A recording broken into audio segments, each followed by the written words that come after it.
Good evening, everybody. So there was supposed to be four of us, but there's only three because Austin is hiding in his laundry room because a tornado is coming. But if I were the tornado, I would be scared of Austin because Austin has superpowers and he will go, "Leave, tornado," and the tornado will leave. Try that. I'd be broadcasting from the laundry room or from wherever I'm hiding. And I'd be like, look, you talk about compelling. Right. But then again, I'm always about the audience. Well, I guess the challenge has been laid down, Austin. If the tornado is coming, you have to go live. So you have to join us. I think that's what Michael just said. Austin versus tornado tonight on Sidebar. But we're going to pray it doesn't come anywhere near you or anybody else. Anyways, Good evening. Welcome to Sidebar. It's nice to have you all here. I'm Dan. He's Mike. And that is Mrs. TCF down in the third position. Bethy, hi. Hi. Not making your YouTube debut, but making your channel debut, kind of, sort of. Yeah. I mean, you've been like voice only in like a couple of pre-shows and whatnot. Yeah. But not on camera. Yeah. So if you ever wondered what Mrs. TCF looks like, there you go. Yep. All right. Hair slicked back, 5 head. I'm ready. 5 head. Let the record show you said that. I did not. Oh, it's huge. Come on, man. Actually, it's bigger than my whole hand. We were joking about it before we got on stage tonight that she's like, does the camera add 10 pounds to my forehead? I'm like, well, look at mine. And that should answer your question. Yeah. We're all big foreheads here. It's fine. Yeah. Well, let's rename the show Big Foreheads. That sounds like a band name, honestly. The Big Foreheads. Might be something. All right. Already. See, Dan was worried in the pre-show. Just a little background here before we get started. Dan was worried in the pre-show that it'd be me that would be the cause of this thing going off the rails. But I hardly have said a thing, and it's already off the rails, so take that. Big foreheads opening for receding hairline. Well. Yeah. Anyway. No, it wouldn't be receding hair. It'd just be like Rogaine. That'd be the name of the band. Rogaine. Cue ball. And then they'll have to change their name because it's copywritten. Yeah. Like there used to be Green Jello, and they had to change their name to Green Jelly because the Green Jelly, yep. The Jello consortium threw a fit about that. Seriously? Yes. Oh. Yeah. Okay. Yep. They sent them cease and desist. Interesting. It was a thing. Michael knows, but Michael's a real guy. So. Yeah. Yep. Three Little Pigs. That was their claim to fame, that song. Oh yeah. 1993. I forgot what song they actually did. So thank you for reminding me. Yep.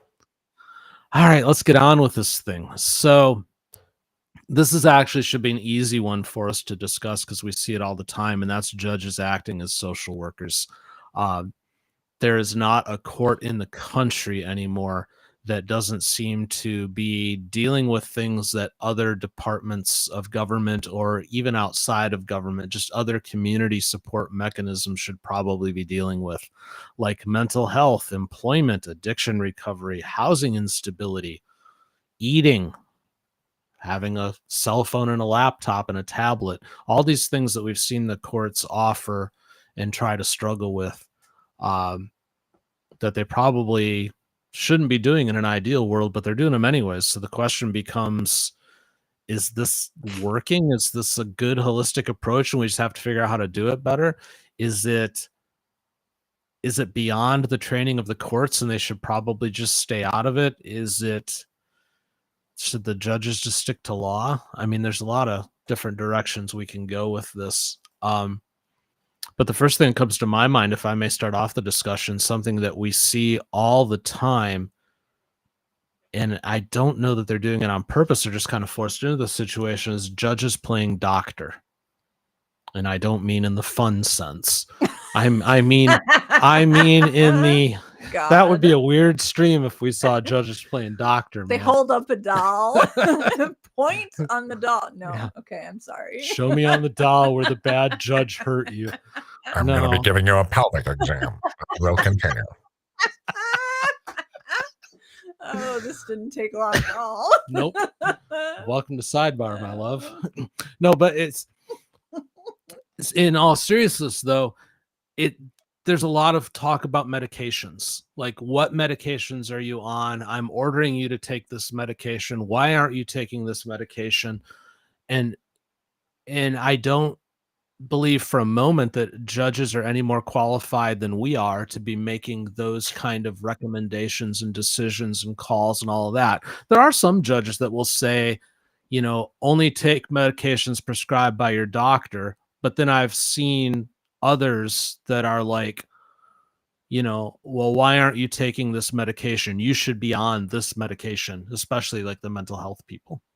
Well, why aren't you taking lithium? You should be on lithium, or equivalent kind of statements. That's always bothered me. I don't like that. I don't like that either. That should be a referral to, like, can't they request that somebody in their court get evaluated? Oh yeah. Yeah, then do that.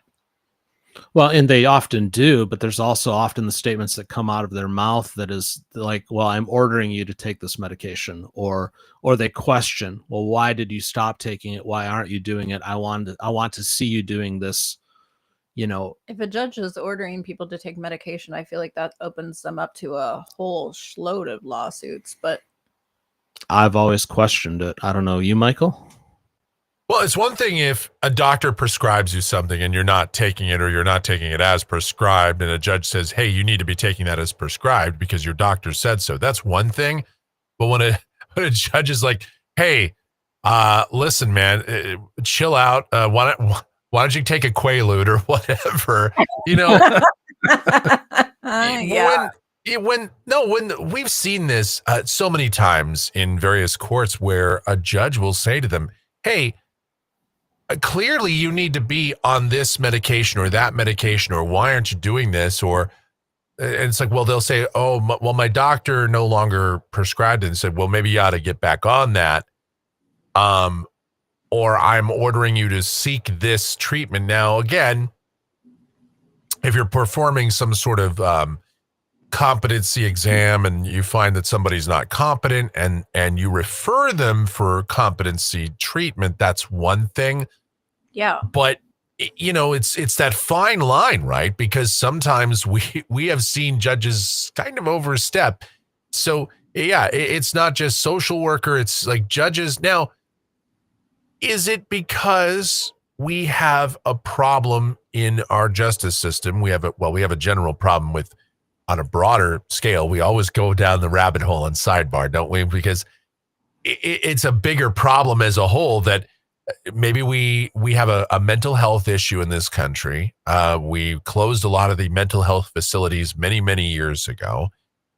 So now it sort of forces the justice system to have to sort of play this ad hoc role of social worker, counselor, psychologist, psychiatrist, and judge.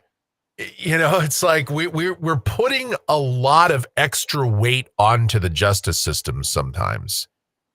Yeah, I just can't imagine. I've had many different doctors over the course of my existence because of my migraines and whatnot, but I can't imagine even the more lenient doctors, if I went in and said, oh, by the way, my judge told me to tell you, they would be like, what? Like, that wouldn't fly with any doctor that I've ever had. Well, honestly, I think your favorite doctor would be like, well, time out. Why are you seeing a judge? Well, that and too, that's where but- that discussion would go. But Yeah. Show the doctor which law you broke. And then he'd get involved in things that he shouldn't be involved in. yeah. Right. Yeah. that one- So this is where this whole conversation leads, right? Because again, the social worker aspect, we see judges kind of, and it's a fine line, because I think it's good to work with the probation office. In Judge Boyd's court, for example, we see this all the time where she's just openly talking to probation, about what someone needs. So we see this in the Texas courts in general, I think, are pretty transparent about that right in front of everybody. But,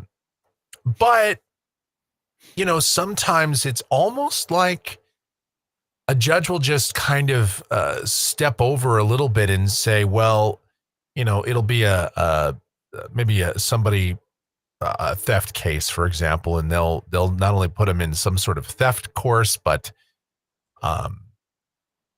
some mental health course and all these other things that kind of go on. And you look, just because someone may have stolen something doesn't necessarily mean they have a mental health issue. Doesn't mean they don't, but that's probably better left to a professional. But again, the professionals aren't necessarily there anymore. So that, it's hard to know. So sometimes I think maybe just out of an abundance of caution, they do this sort of thing. I don't know. This is just something that we're seeing a lot more of. And it's not just in one state or another. It seems to be kind of across the board. No, it's everywhere because since we're talking on the med end of things, we're kind of opening up with the mental health angle. There's a whole bunch of other areas too that these courts are involved in, but they've become kind of the de facto mental health system, which makes zero sense whatsoever to me because of everything that has to go wrong for the person who has those struggles to get into the court system. So they've already done some kind of damage, which if we had the resources and the systems in place to head that off before it happens, there's a couple people that I know that have mental health struggles. And to be honest with you, as sad as this is, you're just kind of waiting every day for something to go wrong and for you to get a phone call that they're in jail. Yeah. And there's part of you that kind of roots for that, hoping nobody gets hurt, but kind of rooting for that because at that point, maybe they can get some help because there's no other system to help them. Yeah. But then the system that we have to help them, the people that deal with it are completely unqualified. So we're talking about the judges with their med recommendations and all of that. And Austin made a point in the chat where he said, well, they see it works for one person or they see it works on paper. So they think it works for everybody. And of course it's more complicated than that. Yeah.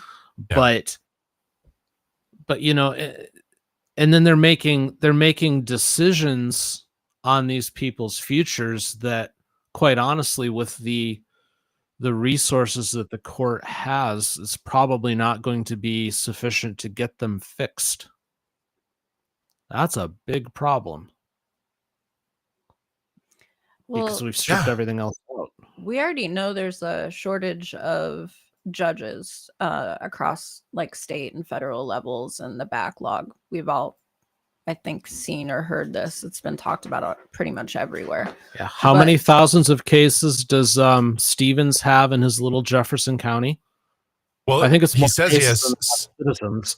600 trials is what he was talking about for the year ahead.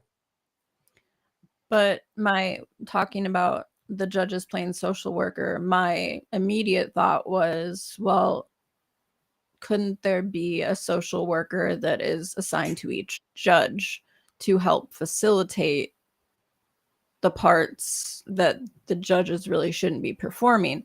But then I kind of figured there's probably a shortage of them too. So I just looked it up. The U.S. Bureau of Labor Statistics projects a deficit of approximately 74,000 social workers annually over the next decade. And by 2030, the projection is 200,000 social workers will be needed. That's a huge problem. Yeah. That's a lot of social work. So 200,000? 200,000 is the prediction by 2030. That they need or that they'll be short? That they'll be short. Oh my God. Yeah. Which of course means that those that are in existence are going to be very heavily burdened. It's kind of like air traffic control. We have a shortage of that. We seem to have a shortage of a lot of kind of important Kind of important work being done in society, don't we? We're sort of lacking in some very key areas. Yeah. We could have a whole other discussion on the reasons for that. Yes, there's and be a sidebar, but right, there are many. That's for sure, and they go back a long ways, really. Well, the cost of education keeps growing This- so far. Like, this might become an in the blind topic at some point if Beth sees fit to it. But yeah, that's a crazy large number. yeah, that's why I looked it up. I was curious because in my brain, the easiest solution would be to pair a judge with a more advanced social worker, because not all social workers are created equally. There's different degrees of, and the probation department is kind of the de facto social worker, but they're not necessarily trained for that either. They're trained to put you through the conditions of probation and make sure you follow it. Yeah. A lot more than they're trained to handhold you through life struggles. And, they're overtaxed too. Most probation officers, they're not going to have the time. No. Right. They're not going to care. As are the programs that they send you to. Those are overtaxed. Yeah. Yep. And there's waiting lists for them too. We see this all the time in Judge Boyd's court, where she'll want to send somebody to Safe P or to some felony other drug court. Drug court, and they're waiting for a spot to be open. In the meantime, the person normally is sitting in jail, waiting for a spot to open to get into one of these programs. Weeks, sometimes even for months. Mm-hmm. Yeah. I seem to recall somebody who'd been sitting there for at least 90 days to get into one program, and she tried to shift him into something else. I forget exactly what went down there, but I recall somebody being in front of her who'd been just languishing for months. That seems to be a problem across pretty much all areas in our society right now, because it definitely exists on the medical end of things too. If you are trying to get in to see a specialist, good luck. I mean, we've experienced that. Yeah. And even when I was trying to find PT, there were multiple people that I had contacted, and they're like, this was, like early January as I was planning ahead. And they're like, oh yeah, we can see you starting at the end of April. What? Okay, that's helpful. By then, your window of recovery is pretty much closed. Yeah. No, it's insane. Right. Yeah. This is across so many fields. The justice system is it's a symptom of a much larger problem. Unfortunately, it's kind of a very important part of society. Not to say that medical areas aren't. I mean, all areas that have these backups are important, but they're, here we're talking about the people that really, the justice system is there. I mean, I guess everybody has their own opinion, but theoretically, it's supposed to be there for rehabilitation. And if we are really out there to rehabilitate people, I think we would want to do that as expeditiously as possible and as efficiently as possible. And we'd want to have the best people out there to rehabilitate people, because a chain is only as strong as its weakest link. So we'd want to get people rehabilitated. We'd want to have them, see the best people. We'd want to get that done quickly and get people back and hopefully have them as functional members of society. But the fact is, justice delayed is justice denied. And when people are just sitting in jail waiting, people that sit in jail, the longer they sit in jail, the worse their disposition may ultimately be. The lower their likelihood to be rehabilitated properly, and then they'll be back in the system down the road, and that will further tax the system, and it becomes a negative feedback loop. Well, yeah, and if they have mental health issues or any other health issues in general, which is why I brought up the medical thing, because I feel like they tie together with Dan's example about, judges telling people that they should be on certain medications. But if they're sitting there and they're not getting help for actual legitimate problems, and those problems are just festering, that's not any sort of rehabilitation either. No, it's not. Yeah. And you know, the sad part of the way the system is working now, you know, we don't have a balanced approach to most anything in life, especially nowadays. Everything is to the extreme. Yes. Like we're going to focus on law enforcement, so that's where all the effort and dollars go. But instead of a more balanced approach of what about heading off some of the stuff before it even happens? Yeah. So we have all of these people flooding the legal system because they've broken a law, they've done something wrong. Now, I've already established multiple times on this channel that there are too many laws. That's another discussion. So it's too easy for people to break them. But even beyond that, why aren't we taking some of these people who are kind of walking the line of instability and serving them before their instability leads them to being potentially a felon? Well, that's what a lot of people would argue the school system is for, but we know how broken the school system is as well. And then I would argue that's what the family is for, but we know how broken the family is as well. Yep. Everything is broken. Well, again, even the things that are working as intended, if other parts are broken, it puts more burden on the other systems.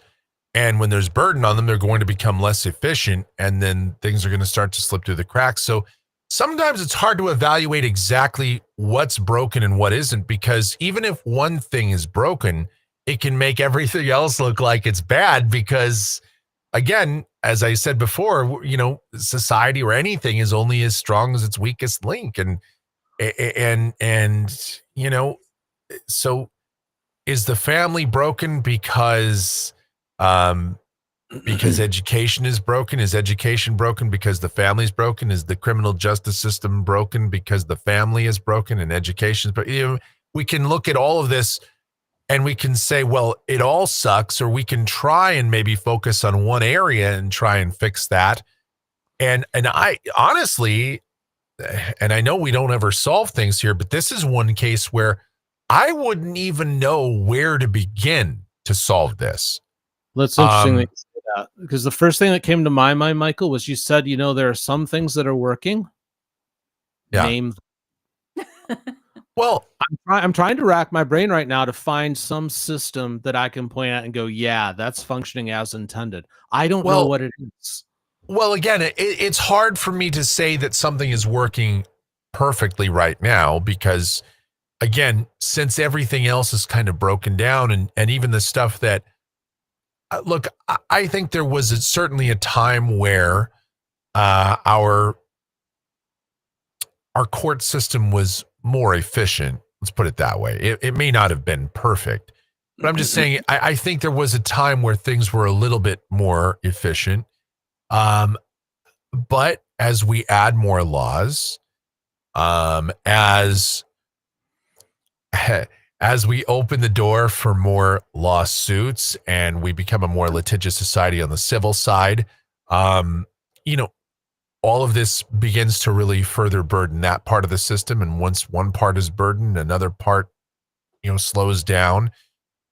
We have the law enforcement, which, look, it's a tough job. It's a tough gig being law enforcement. We do have bad actors in law enforcement. I mean, we've seen that a lot. We certainly have corrupt police. We have some that just aren't trained. And then, you know, frankly, that's another area that's understaffed too. Phoenix, you know, we have, I believe in Phoenix, 1,800 or 1,900 police officers. We're supposed to have about 3,400. So you can see the system is being overtaxed and overburdened. Officers are overworked. It's not to excuse bad actors. It's just to say that that's the system we have. We're bringing in 22-year-olds and expecting them to do the job of people that should be much better trained, maybe have degrees in criminal justice and these sorts of things. I mean, you can see so kind of circling it back, why are judges acting as social workers, psychiatrists, counselors, chefs? I mean, why are they putting on all these different hats? Well, I mean, because it's kind of it's almost falling on them to do it. What else are they supposed to do? I mean, and I know it's not really right. It's not as it's intended, but we have a lot to fix here. Well, yeah, let's run the gauntlet, at least with regard to the law stuff, which is what we do here. Yeah. Law enforcement, is it functioning as it's supposed to? No, No. definitely not. All right. So once you're arrested for something, you go to jail. Are the jails functioning the way they're supposed to? No. No. They're either overcrowded or underfunded and understaffed or whatever, or they're run by a tyrant if your last name is Arpaio, or Or they're run by the gangs. or they're run by the gangs. Yeah. Yeah. You go in front of a judge. Is the court system working the way that it should? Not in most cases, because again, they're understaffed and underfunded. Hillsdale County in Michigan, and Judge Middleton pointed this out. You know how many prosecutors they have? One. What? They have one guy doing every case in the entire county. I've been to Hillsdale. Yeah, we've driven through it. Yeah. But now, so Dan, I will say, just to interrupt for 1 second, though, one thing we have in abundance are lawyers. So why can't we get more? If that's, for example, if that's a bottleneck in Hillsdale County, why can't we get? There's gotta be somebody else or multiple somebody else's that would go in there and work as a prosecutor. Well, let's talk about lawyers for a minute. Does that system really work? Are they affordable? Well, are they? Of course not. Are they easily attainable for the average person? No. Let's talk about the ones who go to Congress, whether it's state or federal. The ones that go to write the laws. Are they writing good law? Not normally. No. Generally not. At it? No. So, was it Shakespeare who said kill all the lawyers? I'm not suggesting that. However, I think he was trying to make a point even back then that there's a certain group of people who control a lot of things that affect a lot of us negatively. I don't know. But where do you start to take the pressure off of these judges so they don't have to handle everything? Because we've talked about the mental health thing, but here's all the other things that we have seen them handle. We have seen them try to handle, and Judge Fleischer was the greatest example of this, trying to get people stable housing, trying to get them fed, trying to get them a cell phone so they have communication, trying to help them with job opportunities, getting them educated, getting them their GEDs, stuff like that. Yeah. All the stuff that should be happening before that person's ever in front of a judge.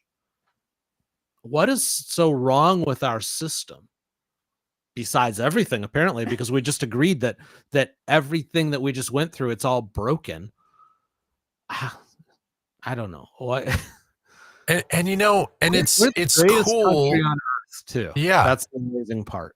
It's cool to see guys like Judge Fleischer want to help people and get them educated and get them affordable housing and get them, and do all these wonderful things. But it's not his job. And it's sad that he has to be that person that's doing that when we should have a lot of these measures in place. To put that on a judge to be the stopgap is crazy, and so Michelle this week has been watching the last couple weeks been watching the Corey Richins trial, right? Yeah. The lady that allegedly killed her husband, poisoned him with fentanyl and alcohol, like a Moscow Mule that was laced with fentanyl. Is that up in Utah? Yes, that's in Utah. Right. See, we don't Utah. Yeah. Yeah. Yeah, that trial's been Utah bad. Yes. That trial's been going on for for a while. And it is frustrating to watch because again, it is dragging at a snail's pace. Just like a lot of these high profile cases that we've watched, whether it's Lori Vallow, whether it's even going back in time a little bit, Casey Anthony and Scott Peterson and all of these Jodi Arias here locally, that was a good one. All these high profile murder cases, these kinds of things, they drag at these paces, and I think it's a symptom of a much larger problem, that a lot of this stuff should have been sorted out and can be sorted out a lot faster, but unfortunately it can't be, because again, judges are so overtaxed and overburdened, as is every other aspect of the justice system. So what are we to do? Well, again, this is where we propose solutions, even though we don't ever solve anything here. But again, like I said earlier, I don't know how you even start to fix this. I mean, how do you make things more efficient other than Dan's suggestion of let's just start, setting law books on fire. Let's cut out there's a lot of redundant laws. Let's start there. But I don't know if suddenly we had 5 times the judges we have now, and we ran courts 24/7, which would be great for TCF. Still never catch up. It's the all night special here on TCF. 2 a.m. Let's go over to Judge Appleton there in Indiana. See what is going on in his night court this evening. I'll be honest with you, Michael. I've thought about recruiting talent to run an afternoon and night show because we could do it. There's enough material. Oh, of course there is. There are night courts that run. There are, there's first appearances that are going on at all hours. Basically, they could run 24/7 in Miami-Dade and never catch up. Yeah. Same thing in Clayton County. Is it Clayton County? Hallway court? Hallway court. Yep. Yeah. Where they're lined up down a hallway waiting to be served. Yeah. And that hallway is always jam-packed. Always. Whether it's you hosting, me guest hosting, whatever, we've never gone to that court and it's been, quiet. It's never 2 people. Yeah. It's more like 200. And the thing is, it seems like you could sit there and watch it all day and there's just more people coming in. And you have to wonder, well, are all these people really guilty? It's, that's the other thing. I mean, is it just a bigger topic? Maybe, but is it just that we have that many criminals in this country, or we have so many laws and so many people that are suspected of crimes and maybe they haven't actually committed crimes? Is it that we have I don't know, what's going on? I mean, really, why is it this bottlenecked, or is it people that have been waiting so long? We don't really have that much of a crime problem in this country, at least as much as it looks like. But because things move so slowly and people are backed up, I mean, we see this in Judge. I can't tell you how many times Judge Stevens in particular, or Judge West will say, this case is so old, it's got gray hair or whatever. We saw a case in his court not that long ago from 2021. And and because there had been different lawyers that had been working on it, and some people had actually retired, like it's kind of a sign that, oh, the lawyer I started with is already retired. I mean, the case has been going on for 5 years, and it wasn't even a murder case. This wasn't even some high profile. This is, some, I don't know if it was like fleeing and eluding or something like that. And 5 years. Yeah. And we saw Judge Boyd the other day because they were just having so many discovery issues. She finally just dismissed a case. And maybe because now she's on her way out, and maybe before she might have just out of abundance of caution kept the case going. Now she's just like, screw it, dismissed. I mean, I don't know. I actually got that vibe from that case, but yeah, I did. Maybe it's time that and I don't know if this is a great solution or not, but I mean, speedy trial is a thing, and maybe there ought to be a hard clock that runs on these things. Yeah, but everybody's encouraged to waive that clock. That's the problem. Yeah. And the defendant goes, okay. And they waive the clock 99 times out of 100. Yeah. Michael asked the question, are there really that many criminals, or are there too many laws? I'm personally of the belief that the real troublemakers are the ones that are repeat offenders. And we see them on TCF too all the time. The people who get up and they're like, oh, you've been arrested for this 19 times before. I think the majority of the real problem is probably 2% of the population, if that. If those people were actually taken care of properly, I think the United States would be a lot calmer and safer. And some of those people also incite more violence because of their participation in things like gangs and whatnot. So if we were actually going after the real troublemakers and not the, oh, I ran a stop sign accidentally, but nobody was hurt, or I was going 5 miles over the speed limit and nobody was hurt, that I think the bottleneck is caused by a lot of the stupid. Well, there's something to be said for that.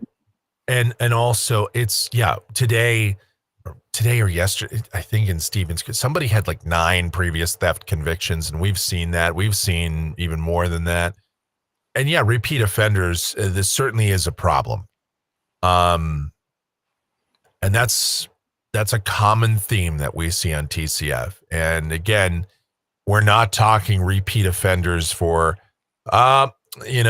he had a joint in his pocket again. And, I'm telling you right now, there are petty things like that I want to see just stop. Yeah. I've said that since the 90s, since long before marijuana and some other drugs were decriminalized. And I know and it's not just that. There are just petty, very minuscule things, very ticky-tack things that we are taking all the way to the wall in court systems, and some things that maybe should just be handled on the civil side, and other things that should just be like, hey, don't do that. Just like somebody just needs to be, just maybe we just need somebody to like physically actually smack someone across the face and say, don't do that. And that's your punishment. And then you're done. I don't know. But there definitely does need to be a refocusing on the very worst of the worst, because that seems to be the area where we're slipping through the cracks the most. Yeah. Well, yeah. And the worst of the worst will always be there, and you'll always have to deal with them. But for the rest, I think we've made it. We've overcomplicated everything. The more you overtake the plumbing, the easier it is for things to get clogged up, is the bottom line. It's like we German engineered the court system. Oh, yeah. Yeah, German cars. If it can be done with one part, they'll do it with 5, and it'll be expensive and hard to get to. Yeah. That's the German way. Don't worry. We're actually a good people now. Side story real quick, because I used to be in the auto industry when I was a manager at a dealership. This guy wanted to trade in this Audi, and it had the check engine light on, so we had to diagnose it, and it was a sensor that was setting off the check engine light. Mind you, the sensor was a secondary sensor, a second sensor to sense the same thing that the primary sensor sensed. It was so buried, you had to pull the engine out of the car to get to that sensor. So for us to take that car on trade, we had to go down $15,000 to compensate for everything it would take to fix that car before it could be resold. And it was something that really wasn't even a problem. Yep. Sounds like something my mom just went through with her car. It's not, and hers is, is a Ford. But, so long story short, over-engineering messes things up. Yeah. Yes. But, I think that, you're asking how to fix this, and I know I'll get pushback on this from some people, and so be it. But you fix it. You fix it at the home to start with, and you fix it. Great Granny said something like that in the chat. Yeah, you fix it by building certain expectations into young people, and the belief in and understanding of what is right and what is wrong to guide them through most things. Now, they'll still screw up because everybody does, but they'll be less inclined to screw up if they have certain morals and stuff put in place. You're wondering what laws to start with, and I've said this 1,000 times, and I don't care if people push back or not. We start with those first 10. Master those. Get good at those, believe in those, follow those, and the rest of it pretty much sorts itself out most of the time, and you probably thin out everything that's going on in the courts. Now, the problem is that families have fallen out of vogue, any kind of faith has fallen out of vogue, so, and then you over-engineer it, and systems that worked for hundreds upon hundreds of years and was fine right up until 4 minutes ago when we decided as a society we had to overcomplicate everything, and now here we are. And what should happen is we should see people who screw up, because we all have. I'll raise my hand, I've screwed up in my life. But if you screw up, and you screw up in such a way that you get in front of a judge, what we should be seeing is Judge Dad verbally assaulting them, going, "Stop it, you're better than this. Here's your fine. Here's your 3 months probation. I don't ever want to see you here again." And somebody is so mortified by that experience that they indeed go never do it again. Yeah. And they'll be mortified because they have the basis off of which to build from. Yeah. Even though they fell short the one time, that reminder puts them back on the path. Yes. Yeah. But we don't have a path. No. So is it a shock that the system's stressed to the hilt, and that judges have to figure out how to get somebody a meal in a house and recommend pills to them, even though they really shouldn't? Yeah. And as you brought up, Judge Dad, Judge McNally, I think is, he does a really good job. And if there was some of the judges that we watch here on TCF, I think if we had more of that across the board, I think the system might iron itself out, because we definitely see a wide variety of judges and a wide variety of personalities, because judges are human, and humans have their own personalities and their own way of doing things. But clearly some are more efficient than others. We talk about Wade Mercer, sort of being the auctioneer type of judge, but he's very efficient, goes through things very efficiently, and yet still does it he's not fast for the sake of being fast. He is truly efficient. I mean, the guy obviously does some work before coming in the morning, before sitting down at the bench. He reads over these cases that are on his docket. He examines and scrutinizes probable cause. And then when people are in there, he, goes like that. He's very quick and and very efficient. And I have watched other cases, other places do first appearance, and they're very slow and they're very methodical. And you might say, well, slow and methodical is good because it's detail oriented, but I think you can do both. I think you can still be, Mercer's speed and still have that ability to scrutinize things very carefully and and still be, a compassionate judge like Judge Dad, who is also pretty quick most of the time, although sometimes I know he does let some of the nonsense go on for a little while, which again is good for content, but not necessarily good for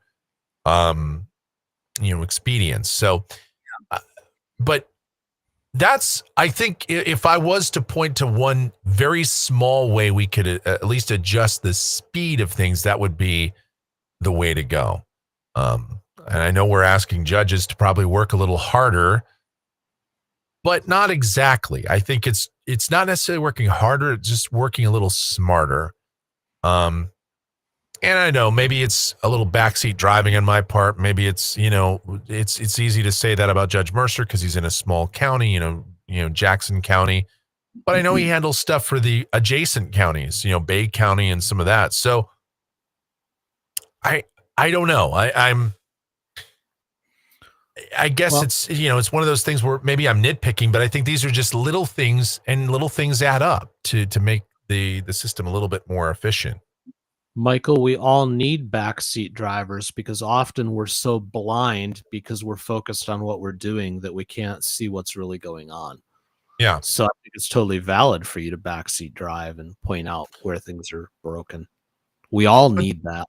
Right. But there are things that work within a broken system. And if we could just take those things that work, like I mentioned, like Judge Mercer and, with Judge McNally and some of these other guys that we watch, I mean, some of these, there are some things that they do that we could see more implemented across the board that would, again, expedite the process a bit. And if things moved a little faster, even 10% faster, boy, would that make a difference. Now, that doesn't solve all the other problems that we have, but any improvement is helpful, right? I mean, anything. It still wouldn't take the burden off of judges being social workers and case managers and doctors and physicians and everything else, that they seem to, and accountants and and city planners, and food critics like Judge Boyd. Maybe now that she's not going to be on the bench, maybe that's her next calling. If I would watch, see, this is where we go off topic, but I would watch a Judge Boyd food channel. She could take the Mogan reverse path because Mogan started out as a chef and then went to law school. She could reverse it. She should. Or she should be the person. She should do kind of a Chef Ramsay. She should go to these different restaurants and she should tell them, the problem is, did you tell someone? She should go into an IHOP. She should have a camera crew and say, hey, sometimes people just want maple syrup with their pancakes. I'm telling you, I would watch that, and that should be a TCF spinoff. Hey, I would produce that show if I could hire her on. It would sell. It 1,000%. Of course, the negative comments. I thought she made up her mind about the quality of food before she even went in there. Let me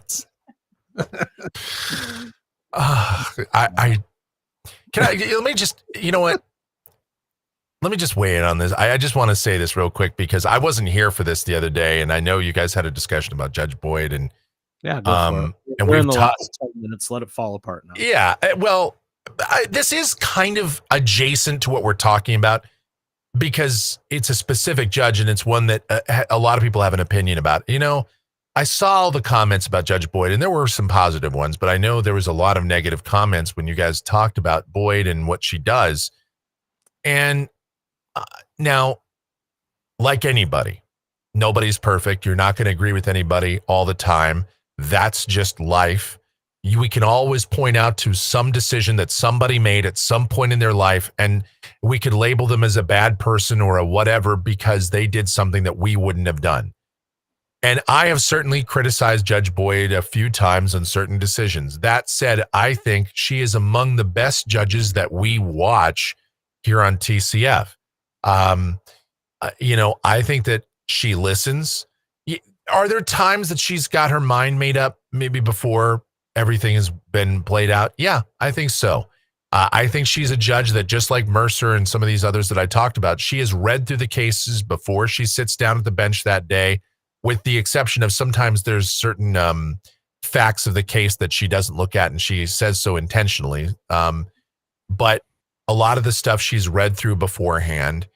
And I think that, sometimes the facts of the case are just what they are, and nobody's going to be able to talk their way out of that.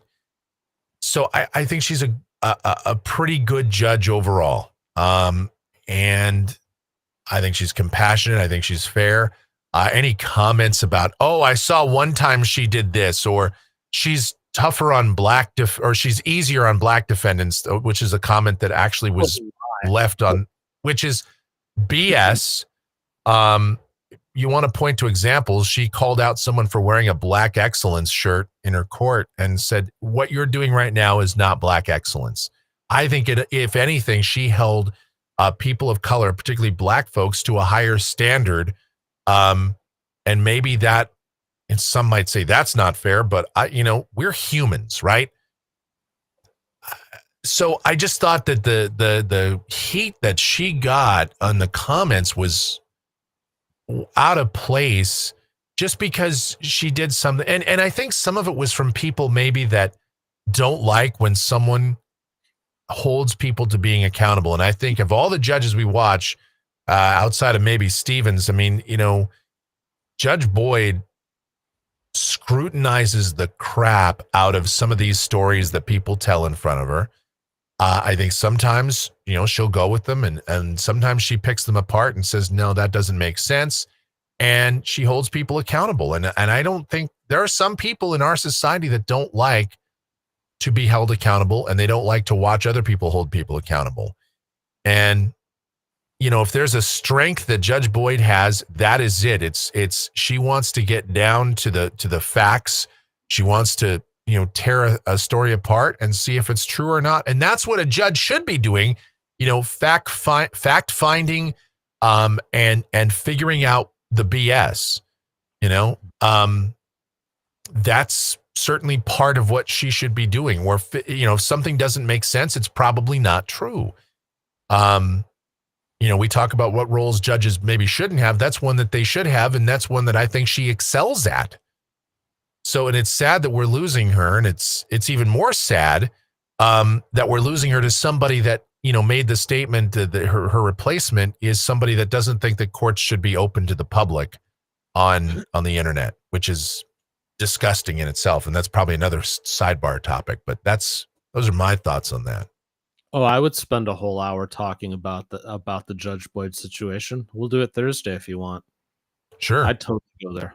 Because, it's not just Judge Boyd. It's a much bigger thing, right? Because this is the direction the courts are going. Yeah.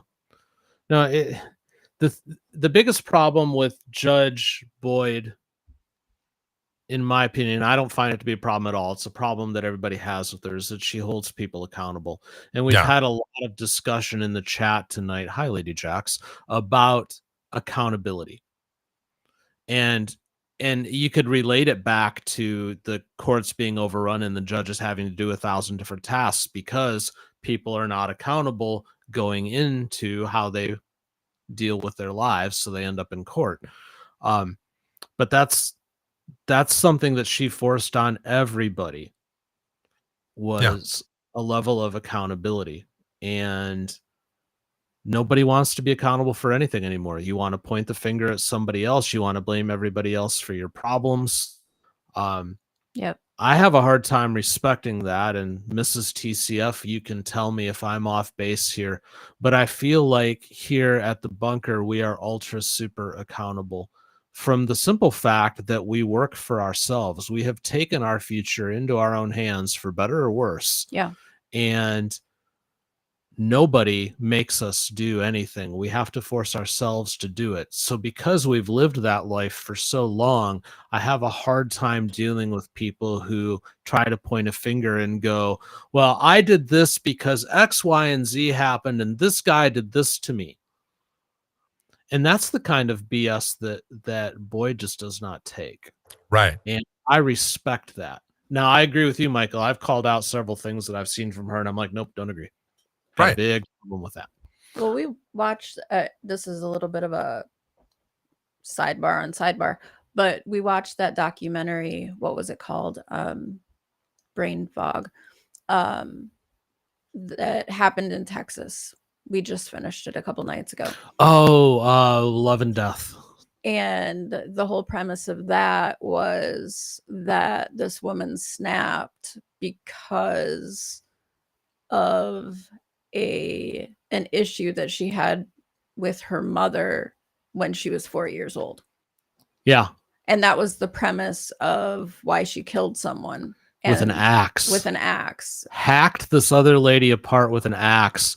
And they got a quote unquote expert in there to testify that it was because of this thing that happened when she was 4 years old, and the jury bought it. Yeah.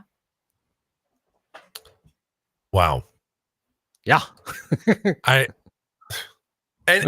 Talk about not being accountable.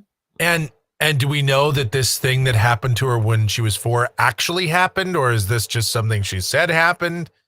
Not that I'm saying it matters, but it came out during hypnotism. Yeah.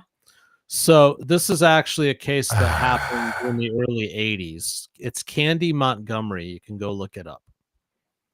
Candy Montgomery is the lady's name. There's a whole series on Netflix that is well done if you want to check that out, or you can just find a documentary on YouTube, Candy Montgomery. Oh my goodness. But yeah, no, yeah, they got to enjoy this one, Michael. They got an expert to hypnotize her, where this memory came out of when she was 4 years old. She got a cut on her head, and her mother, as they were wheeling her into the hospital, kept trying to shush her, because the mother was apparently embarrassed by her kid like yelling. So even though the kid was freaked out. So fast forward to when Candy's an adult, she gets confronted by this woman because Candy had an affair with that woman's husband. Now the woman, not Candy, the other woman, was a little bit like psycho weird.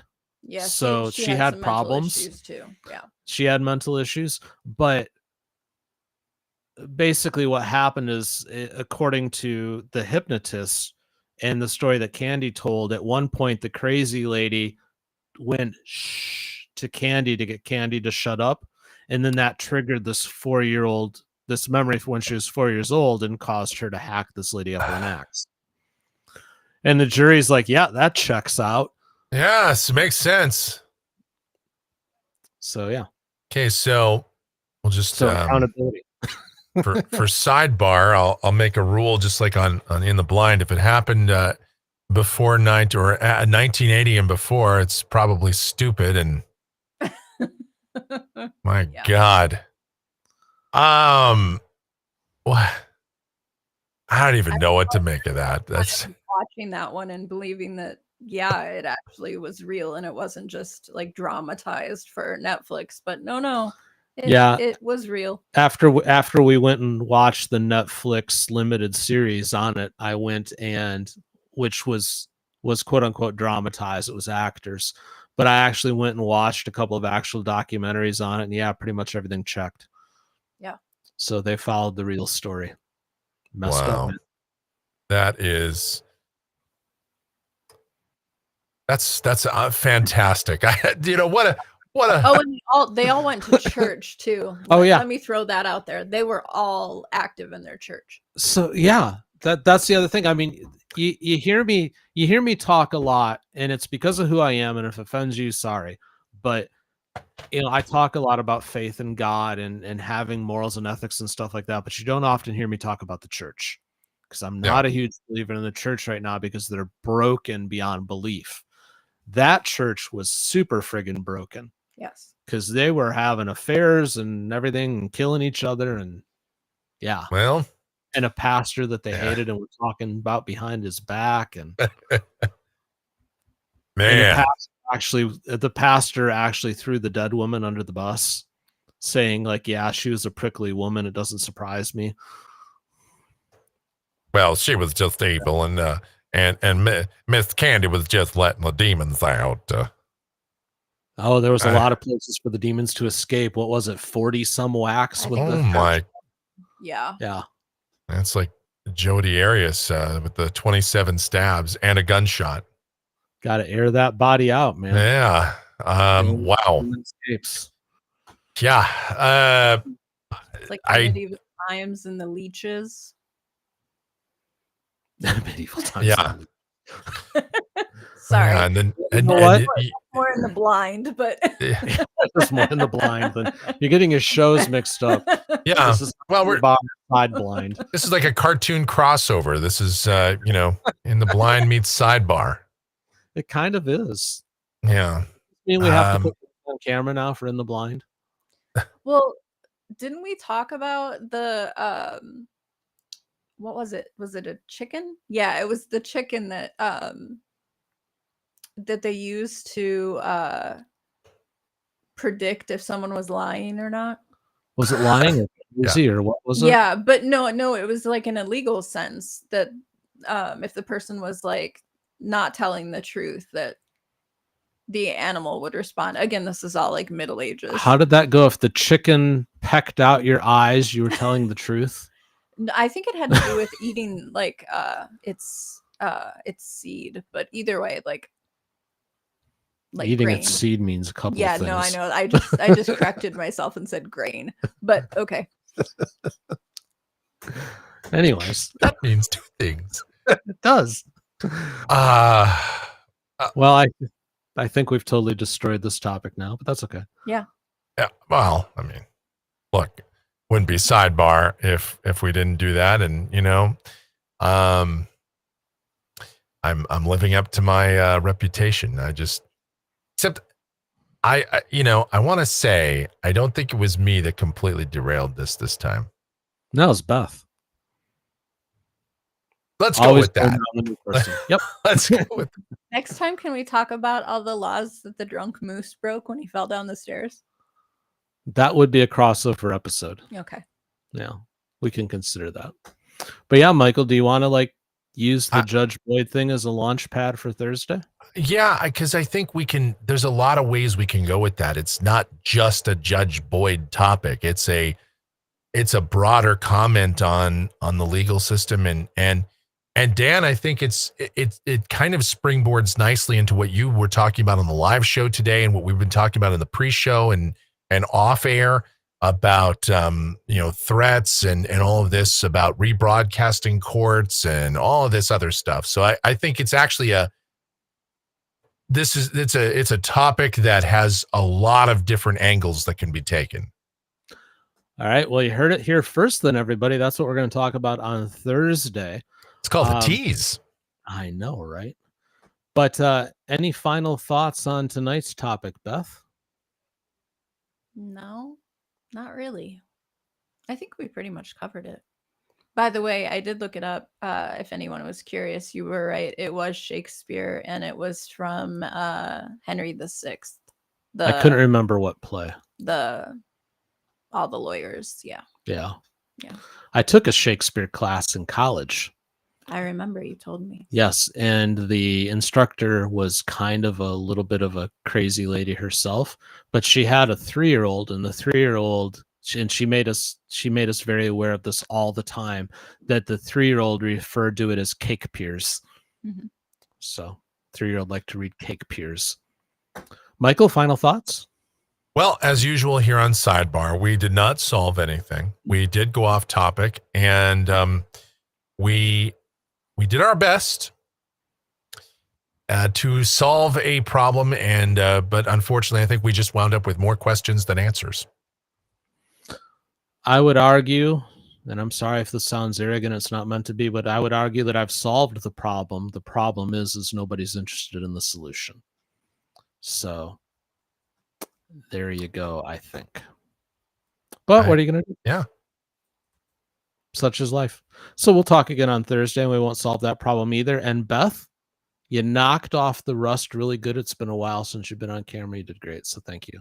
Thanks For helping us out tonight. Great Granny said that we broke her brain. And no, it's not a quilt behind me. It's actually a giant Lego it's a Lego map. Those are all tiny 1x1 circles. So it's a huge Lego thing.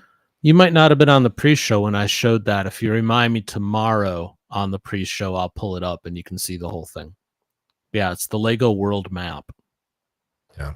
You might be seeing more of that Lego world map on a channel near you. More info to come. And Austin did not land in a neighborhood near me, so I'm assuming everything's okay. Yes. Yes, put a 1 in the chat, Austin, if you're okay. Blink twice if you're okay. Didn't I tell somebody who is being... Yes. Yes. I encouraged you to do so, yeah, actually. Respond with a 1 if you're being forced to watch. Somebody was complaining about how the video wasted their time. But they commented 3 different times, and the timestamps sprawled over the period of an hour. Yeah. Which I found very interesting, that they were complaining about their waste of time and that they commented 3 different times. Yes. So let me finish with this then. You have agency. You are personally accountable for everything that happens. Good. Austin responded with a 1. Yay. You know, and that includes things as simple as choosing to watch one of my videos. So just saying. All right, we'll be back tomorrow morning, 9 a.m. Eastern, 6 a.m. Pacific, a half an hour early if you're a channel member. Plus, we have In the Blind tomorrow night, Michael. Yes. 7 p.m. Eastern, 4 p.m. Pacific time. And that'll be fun, too. You'll at least hear Beth again, because she's the producer for that show, and she tries to break our brains and mess with us. So yes, it's a good time. Be sure to check that out. In the meantime, have yourselves a good evening. See you tomorrow. Take care. God bless. Bye. Good night.